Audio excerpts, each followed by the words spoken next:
Le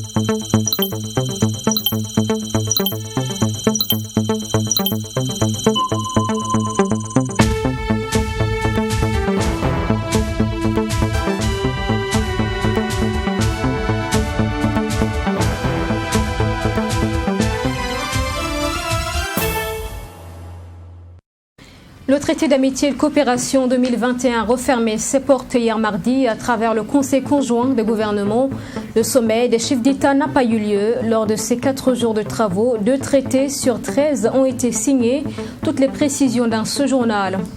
L'Académie de police a procédé ce mardi à la cérémonie de sortie de sa 5e promotion. 110 nouveaux commissaires et officiers de police.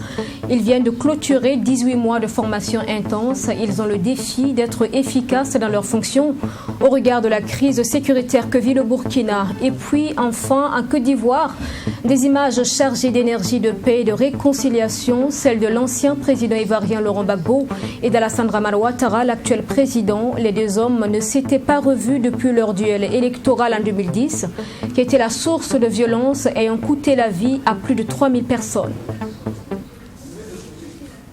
Bonjour à tous et bienvenue dans ce journal. Le TAC 2021 a permis à la Côte d'Ivoire et au Burkina de signer 2 accords en faveur de leur coopération. Ces accords concernent la circulation des produits locaux et la culture. Cette 9e rencontre TAC devait examiner en tout 13 accords, donc 11 n'ont pas été signés. Aussi, le traditionnel sommet des chefs d'État n'a pas eu lieu cette fois. Précision des conclusions avec Yamba Cabré et Samira Ouedraogo. Traité d'amitié et de coopération entre la Côte d'Ivoire et le Burkina Faso, 9e édition, un TAC de la résilience au format minimal, mais tout de même un TAC utile pour entretenir les relations fraternelles et historiques entre les 2 pays frères. Cette maladie a aussi empêché la tenue de nombreuses rencontres bilatérales, dont la conférence au sommet du traité d'amitié et de coopération l'année dernière. La Covid a également conduit à la fermeture des frontières entre le Burkina Faso et la République de Côte d'Ivoire, qui a eu pour conséquence de freiner considérablement la circulation des personnes et des biens ou d'empêcher l'organisation d'activités culturelles et artistiques favorisant le rapprochement de nos 2 peuples. Aujourd'hui encore, dans un contexte sanitaire incertain et face aux difficultés liées à cette fermeture de nos frontières, la question de leur réouverture se pose avec acuité. C'est le lieu d'exhorter nos gouvernements à poursuivre, sous la haute autorité de nos chefs d'État, leurs actions concertées pour riposter, réduire, puis, in fine, éradiquer l'influence néfaste de ces fléaux, en mutualisant nos moyens, notamment en matière de renseignement, de formation des acteurs de la lutte contre le terrorisme, évidemment de réponse sécuritaire et militaire, mais aussi en matière de politique de développement partagée. Car c'est l'alliance de la prospérité et de la sécurité qui permettra réellement de mettre fin à ces menaces. Le communiqué final a relevé les progrès et les difficultés dans l'exécution des décisions et recommandations des traités et conventions existantes entre les 2 pays sur les divers sujets de coopération d'intérêt commun. Seulement 2 traités sur 13 ont été signés, notamment un accord portant sur la facilitation de la circulation des produits locaux et un autre sur les échanges culturels. Quand vous regardez la nature donc, des accords qui sont signés, ce sont des choses dont la mise en œuvre se font dans le temps. Lorsque vous parlez de la libre circulation des biens et des personnes, à chaque fois qu'il y a des décisions au sommet, au niveau des exécutifs, il faut bien veiller à ce que l'administration les applique. Parce que si on prend les décisions au sommet et que sur le terrain, on a des fortes résistances de l'administration, ce n'est pas des problèmes qui sont définitivement résolus à une seule signature. Ça nous permet au fur et à mesure donc, de débloquer, de sauter les goulots d'étranglement qui empêchent les choses de se mettre en œuvre. Les autres projets de traités qui n'ont pas pu être finalisés sont toujours en cours de négociation. La question de la réouverture des frontières terrestres réclamée par les populations n'a pas également été résolue, mais des recommandations ont été faites au ministère en rapport avec la question. C'est une question qui ne doit pas être donc examinée entre deux pays seulement, parce que c'est une question qui est prise en charge au niveau donc de l'UEMOA. Et au niveau de l'UEMOA, il y a déjà une feuille de route qui impose à l'ensemble des ministres donc de l'UEMOA, les ministres de la santé, de faire une feuille de route pour l'ensemble des pays, de manière à ce que nous puissions assister à une ouverture concomitante des frontières. Sans toutefois relever clairement un refroidissement des relations diplomatiques ivoiro-burkinabé, le 9e TAC a été vécu par certains experts et observateurs comme un TAC au forcing qui a tenté de sauver les meubles, mais très difficilement vu les différentes difficultés organisationnelles qui ont émaillé sa tenue. Il se tiendra désormais tous les 2 ans. Fermeté, humilité, justice, ce sont quelques valeurs que la 5e promotion des élèves commissaires et officiers de l'Académie de police est invitée à cultiver, une recommandation du parrain, le président de l'Assemblée nationale. Cérémonie de sortie de promotion donc de ces 110 commissaires et officiers hier mardi.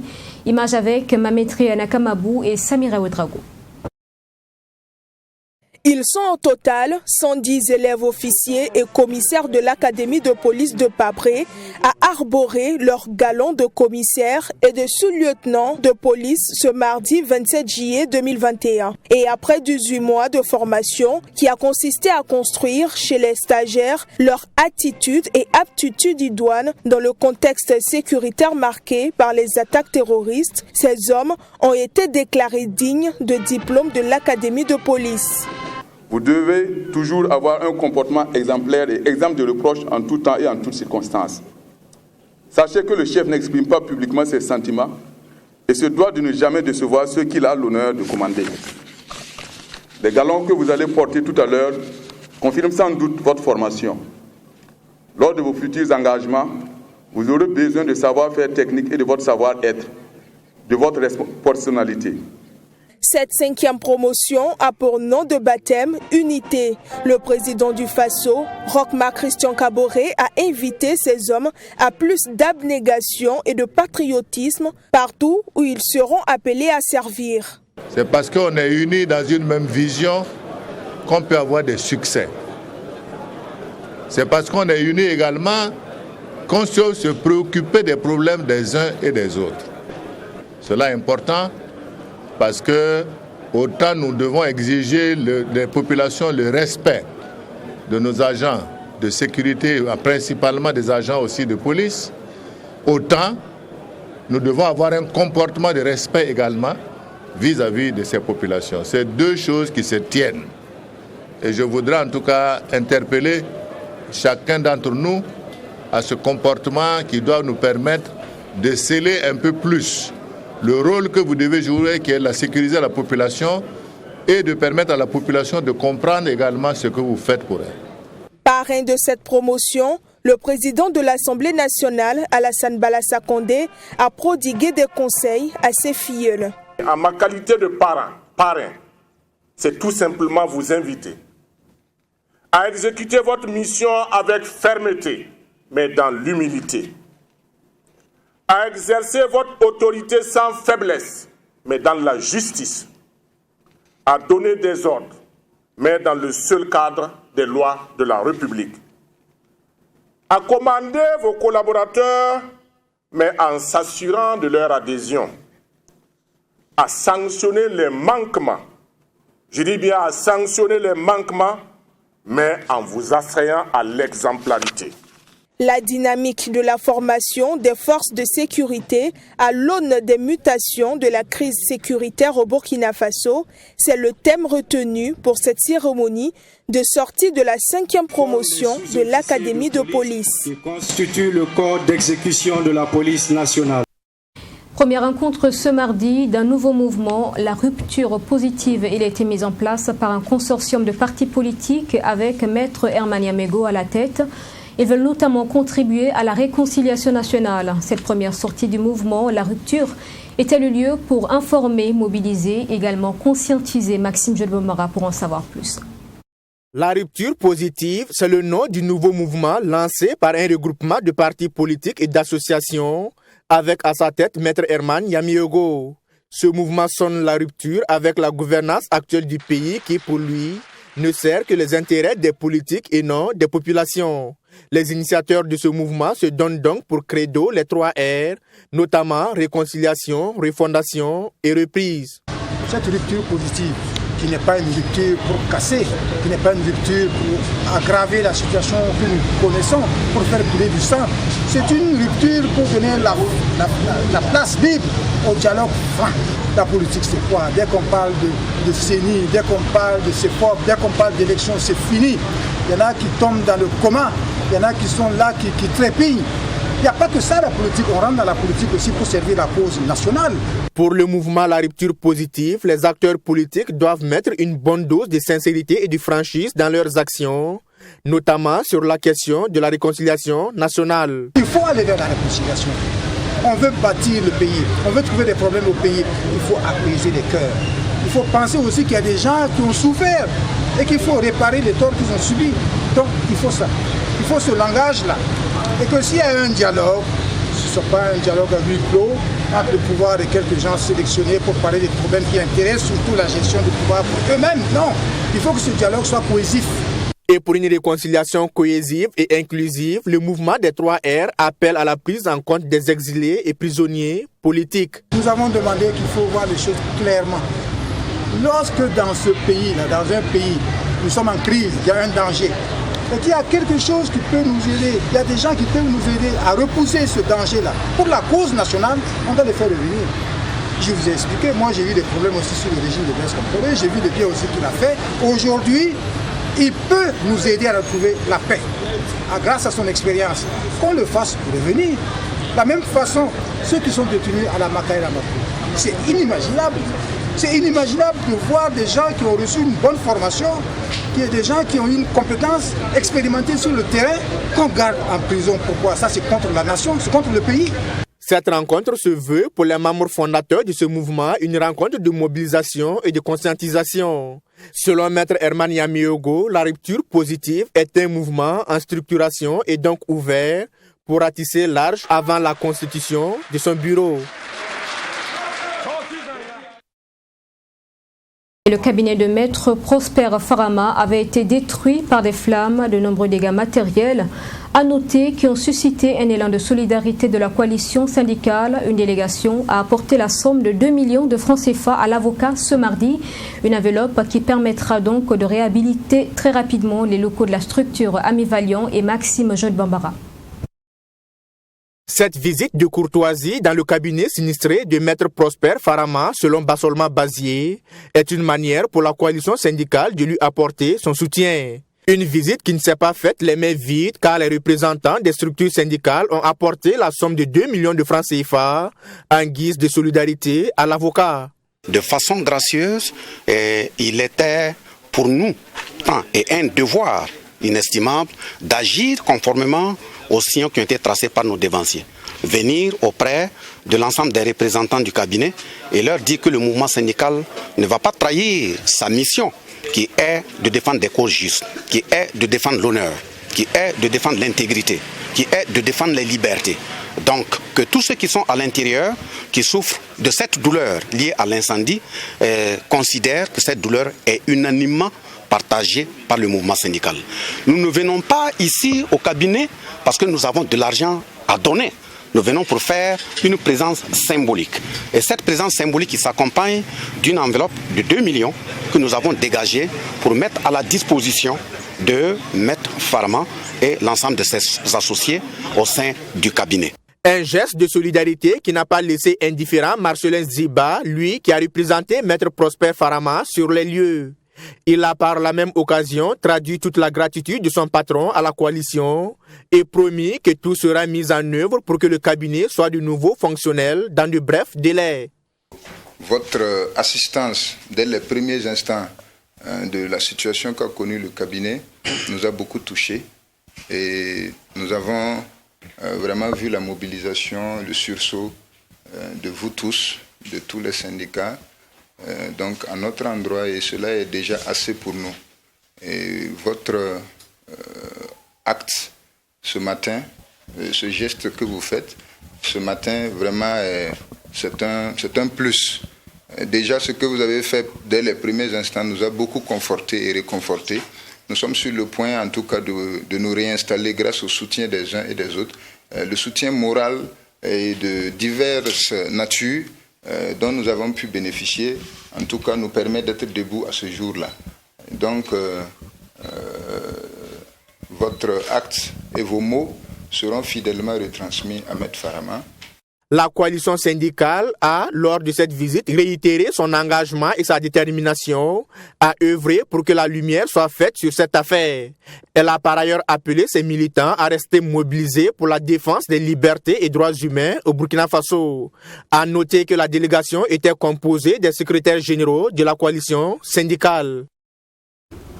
Signature d'un protocole d'accord de financement hier dans la matinée entre le ministre en charge des Finances et le chef de coopération suppléant du Bureau de la coopération suisse au Burkina. À travers cette signature, 3 milliards de francs CFA, plus de 3 milliards de francs CFA sont injectés par la Suisse donc dans l'administration fiscale burkinabé. Précision avec Sanata Serré. Cette nouvelle subvention d'environ 3 milliards de francs CFA est destinée au renforcement des capacités opérationnelles de l'administration fiscale burkinabé. Une opération qui vise à contribuer à l'accroissement du niveau de mobilisation des ressources internes et les performances de la Direction générale des impôts. La dite subvention a été concrétisée ce jeudi à travers cette signature de protocole d'accord entre le ministre Lassane Kaboré et le chef de coopération suppléant du Bureau de la coopération suisse au Burkina Faso.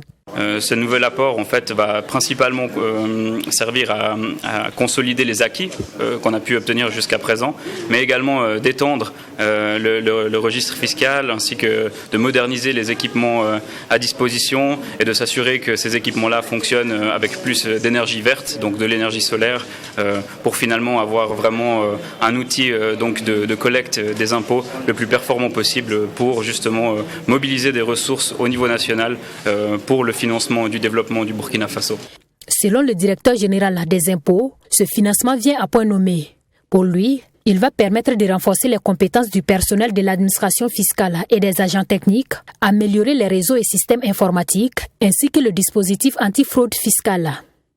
Il y a un certain nombre de volets, par exemple les impôts fonciers seront améliorés à travers donc le financement du cadastre. Vous savez que depuis un certain nombre d'années, on a mis en place donc un projet cadastre fiscal qui peine à trouver ses marques. Donc avec ce financement-là, on va relancer ce projet. Un véritable ouf de soulagement parce que ce n'est pas seulement les impôts fonciers qui vont ressentir l'impact, mais tous les autres impôts. Parce qu'il faut pouvoir localiser le contribuable pour pouvoir donc l'imposer conséquemment. Il y a également une partie des fonds qui seront utilisés pour améliorer l'informatisation. Le gouvernement burkinabé et la coopération suisse se disent satisfaits de la mise en œuvre des 2 phases précédentes du projet, au cours desquelles plusieurs acquis ont été engrangés. Cette assistance va porter sur la période 2021-2025 sous la coordination de la Direction générale des impôts. Elle vient en complément au programme d'appui budgétaire général dont la mise en œuvre est assurée par la Suisse au profit du gouvernement burkinabé. Dans le secteur de l'agriculture, le ministre Salifou Ouedraogo a pris part à la table ronde sur le financement de la sécurité alimentaire. Une occasion pour le Burkina de partager son expérience de l'impact des financements du programme mondial pour l'alimentation sur les résiliences des petits exploitants agricoles. Pour ce projet, le Burkina Faso a bénéficié de 2 financements du programme pour un montant total de 60 millions de dollars. Michael Toukri.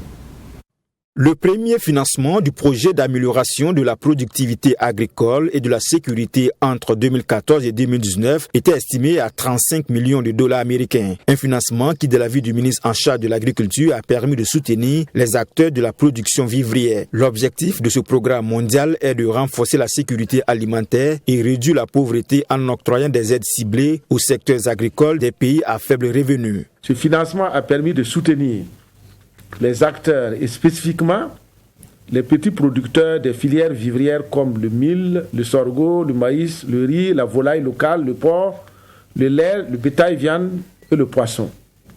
Au total, plus de 236 000 petits producteurs vulnérables dont 31% de femmes et plus de 50% de jeunes, ont bénéficié des interventions de ce premier financement.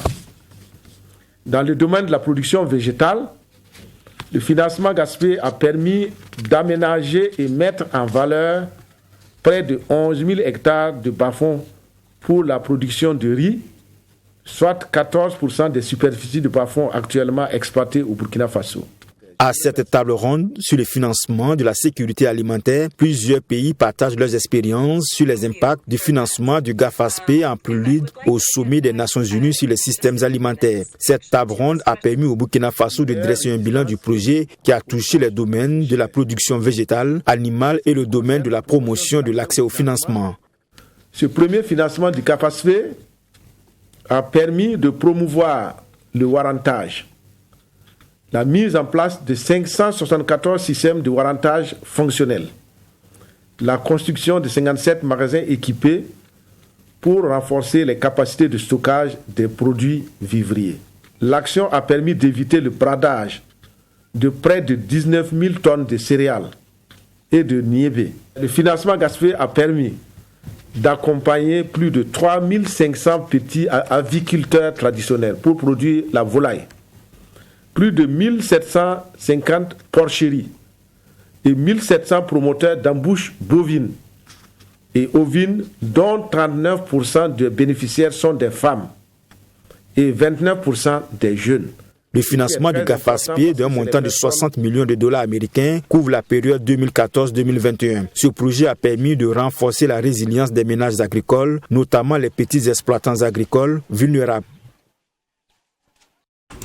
La 12e édition des Universités africaines de la communication UACO va se tenir en novembre prochain à Ouagadougou.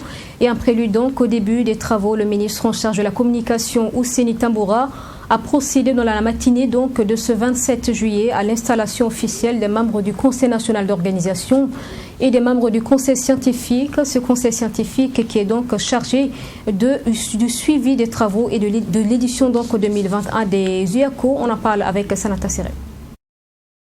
Les UACO, Université africaine de la communication, se veulent un cadre de rencontres et de partage d'expériences entre chercheurs et professionnels de l'information et de la communication. Un rendez-vous qui vise à promouvoir la communication sur le continent africain.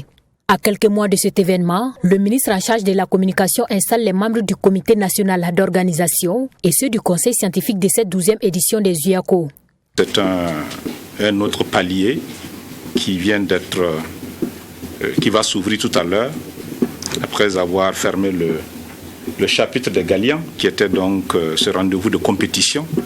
Et il s'agira ici dans ces UACO de ne pas compétir, mais en tout cas sur la base de thèmes, de thématiques, sur la base de visions convenues par le comité scientifique essentiellement, de bâtir en tout cas des échanges, des communications pour nous enrichir, aussi bien pour nous les journalistes, les communicants burkinabés, mais aussi pour l'ensemble du continent, sinon j'allais dire pour le monde entier.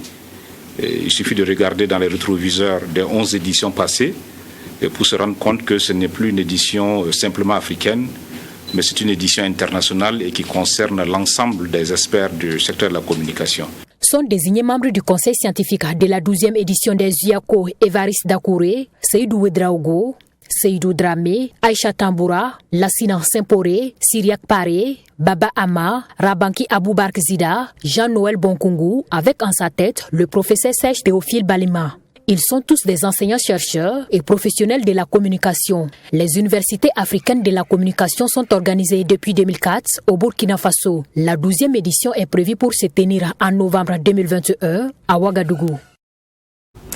Et nous allons en Côte d'Ivoire pour regarder les images des présidents Alassane Dramane Ouattara, l'actuel, et Laurent Gbagbo, l'ancien. Des images donc signe d'un élan de la réconciliation nationale fortement blessée dans ce pays depuis la crise post-électorale de 2010 qui avait fait plus de 3000 morts. Les deux hommes se sont en effet rencontrés au palais présidentiel ce mardi. Il s'agit de la première rencontre depuis leur duel électoral de 2010, une rencontre qualifiée d'historique. Laurent Gbagbo s'exprime au sortir de la rencontre.